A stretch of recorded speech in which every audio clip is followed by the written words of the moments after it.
precisa ser químico ou trabalhar num laboratório para estar em contato com reações químicas. A chama do gás queimando no fogão, o cozimento de alimentos, a ferrugem formada no ferro. São alguns exemplos de reações químicas que fazem parte do nosso dia a dia. Afinal, o que é uma reação química? Bom, eu vou fazer uma demonstração.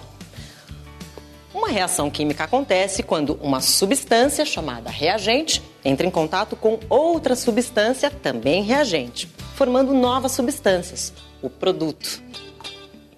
Que no nosso caso aqui é o gás carbônico, que sobe em forma de bolhas. Oi, Guilherme. Tudo bem? Carla, tudo bem? Tudo jóia. Olha só, hoje eu também vim para o laboratório para aprender um pouco mais sobre as reações químicas. Que ótimo. E qual foi a última reação que você fez? Olha, a última que eu fiz foi mergulhar um comprimido efervescente em um copo de água. Olha que interessante, uma bela reação, não é? E para começar essa conversa, eu achava interessante a gente estudar um pouquinho o conceito de óxido-redução primeiro. E para ilustrar esse conceito, vamos fazer uma reação de óxido-redução com alguma coisa que a gente tem na cozinha da gente também, que é a palha de aço. E o que nós vamos fazer é acelerar essa reação com um pouquinho de calor na forma de fogo, promovendo uma combustão. Vamos lá. Olha só que interessante. A reação acontece rápida. Também vemos aqui liberação de calor, de luz, o que são evidências de reações químicas. E o aspecto da palha de aço modifica bastante, não é? Olha só. Indicando também a formação de uma nova substância. E vamos comparar esses dois materiais.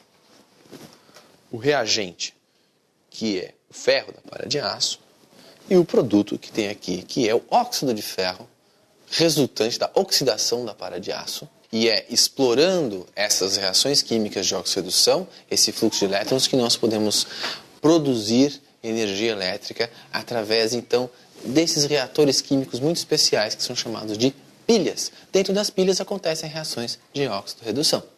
Uma pilha é um reator onde os reagentes oxidante e redutor estão em compartimentos separados.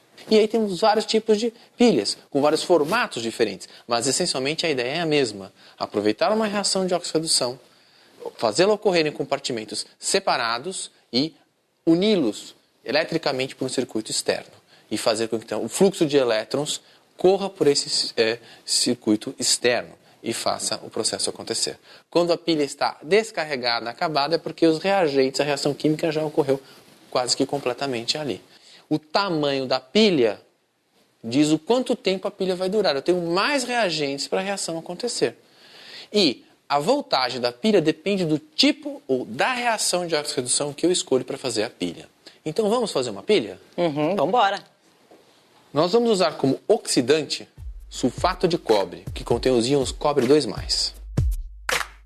E como redutor, eu vou usar o metal zinco. Então eu tenho uma substância na forma metálica, que será oxidada, que é o zinco metálico, e uma outra substância, o cobre, na forma de sal, na forma iônica, não é? Que é o sulfato de cobre, que é aqui o sal. Eu vou mergulhar a chapa de zinco nessa solução e nós vamos observar a reação química, o tipo de reação química de oxirredução que nós vamos usar para construir nossa pilha posteriormente. Parece que alguma coisa se formou na superfície do zinco que tem esse aspecto vermelho. Isso é uma plaquinha de cobre. Cobre metálico. Aqui nós temos o cobre iônico, não é? Sim. Cobre 2+. Então, por aqui dá pra gente ver que o que está sobre a placa de zinco é cobre metálico. Então, nesta reação de oxirredução, o zinco foi corroído e transformou-se em íons zinco, que ficaram aqui na solução.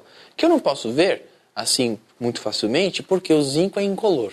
Mas o cobre que estava na solução, era oxidante, ele é reduzido. E ele se deposita sobre a superfície do metal. Então aconteceu uma reação direta entre os íons da solução e a superfície do metal e formou-se o cobre reduzido na superfície do metal. Cobre metálico. Não é exatamente igual à barra, porque ele é formado aqui na forma de um pó muito fino, mas dá pra gente ver que é cobre metálico. Então a reação química é zinco, cujo símbolo é Zn, não é? Sólido na plaquinha, porque eu estou com uma substância simples, né? Mais cobre, que está em solução na forma de cobre 2+, e eu vou representar aqui com Aq de aquoso, sofre uma reação química, representada pela seta, e origina o quê? O zinco 2+, que foi para a solução na forma iônica, que é incolor, nós não vimos, mais o outro produto que é o cobre metálico, que se depositou sobre a placa de zinco. Nesta reação, então, o zinco é o redutor e foi oxidado. Então, o zinco é convertido a zinco 2+. Nesse processo, ele perdeu 2 elétrons. E o cobre é reduzido a cobre 0. Ele ganhou 2 elétrons. Zinco é oxidado, cobre é reduzido. Já é possível gerar uma corrente elétrica que eu possa aproveitar? Ainda não, Carla. Aqui nós apenas temos uma reação de oxirredução que nós podemos então usar para produzir uma pilha. Mas para produzir a pilha, eu vou ter que separar as coisas de modo que os elétrons que saem do zinco e vão para o cobre percorram o circuito elétrico. De um lado da pilha, eu tenho que ter então o zinco metálico, certo? De outro lado da pilha, eu tenho que ter o cobre iônico. A coisa tem que acontecer de tal forma que isso aconteça em 2 compartimentos, mas se eu só colocar esses 2 reagentes nos 2 compartimentos, não acontece reação nenhuma. Então eu tenho que fazer uma ligação no circuito externo. Os elétrons, através de um fio, estariam conectados no zinco metálico, saem da placa de zinco, realizam o trabalho que eu quero fazer, por exemplo, acender uma lâmpada e atingem a solução. Só que simplesmente colocá-los na solução assim não funciona. Então, nesse processo, o zinco sofrerá uma reação e será convertido a zinco 2+. E o cobre sofrerá uma reação e será reduzido a cobre 0. Esses 2 elétrons perdidos pelo zinco vão circular no circuito externo, atingir o compartimento, chegar até o compartimento onde eu tenho o cobre, e o cobre receberá esses 2 elétrons e será reduzido a cobre 0. Numa pilha, ou seja, quando o sentido está acontecendo, quando eu estou usando a pilha, estou aqui com o polo negativo na região de onde originam os elétrons, no redutor, e o polo positivo no destino dos elétrons, que é o oxidante. Né? Quando eu uso a pilha, os elétrons saem do polo negativo e vão até o polo positivo. Então a reação de oxidação do redutor está acontecendo dentro da pilha e está mandando elétrons direto para o polo positivo, onde tem um outro compartimento onde está acontecendo a reação química de redução do oxidante. Então, embora as coisas estejam acontecendo em compartimentos separados, o processo global é um processo só. Quem foi que pensou a primeira vez em fazer uma pilha? Considera-se que a primeira pilha foi construída pelo cientista italiano, um físico chamado Alessandro Volta, e teve a ideia então de construir uma sequência de pequenos reatores empilhados um sobre o outro, que é conhecido como a pilha de Volta. Então ele fez uma pilha de vários metais, não é? Na verdade é uma repetição dos mesmos metais, e intercalados com um material poroso, onde ele colocava uma solução ácida ou uma solução salina. E esses fios então conectam as extremidades dessa pilha, não é? Nos polos positivo e negativo, e conectando-se outros dispositivos aqui nesta pilha, então era possível então aproveitar essa energia elétrica. Então é essa pilha de volta que a gente vai construir? Não exatamente, Carla. Nós vamos construir uma pilha que é chamada de pilha de Daniell, que foi uma pilha que foi desenvolvida por um outro cientista 30 anos depois do Volta, na continuidade desses trabalhos. Então aqui eu tenho uma solução, essa solução incolor é uma solução de sulfato de zinco. Esta solução azul é a mesma solução que nós trabalhamos antes, é uma solução de sulfato de cobre.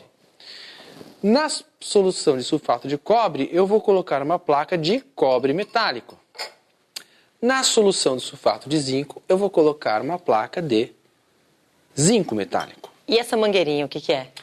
Essa mangueirinha chama-se ponte salina. Lembra que na pilha de volta tinha um material poroso, com solução de íons, com solução salina? Lembro.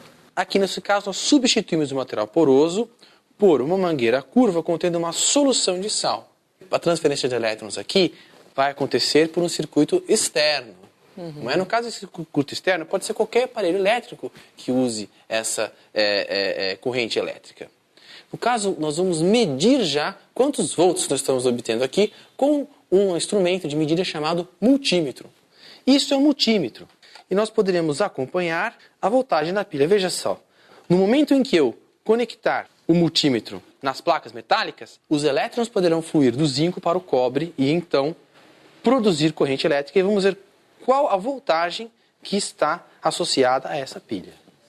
Eu esperava obter com essa pilha cerca de 1 volt. A voltagem que se obtém numa pilha depende da reação de óxido-redução que eu estou realizando aqui. Portanto, é uma coisa que está associada com a natureza da reação.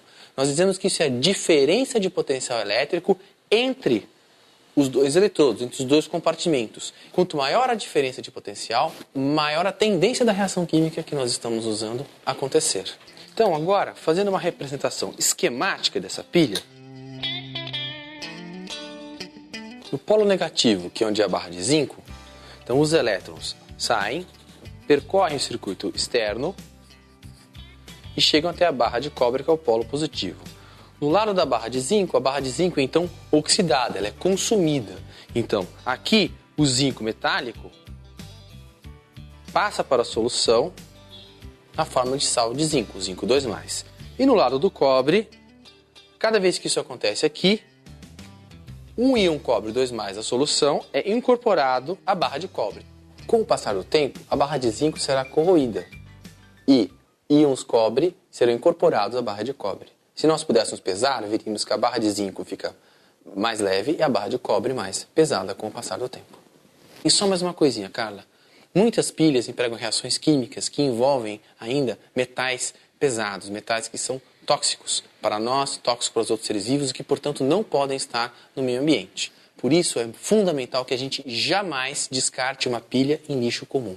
Sempre descarte a pilha no lixo para pilhas que você encontra perto da sua casa. Verdade, muito bem lembrado. Então, bons estudos e até a próxima.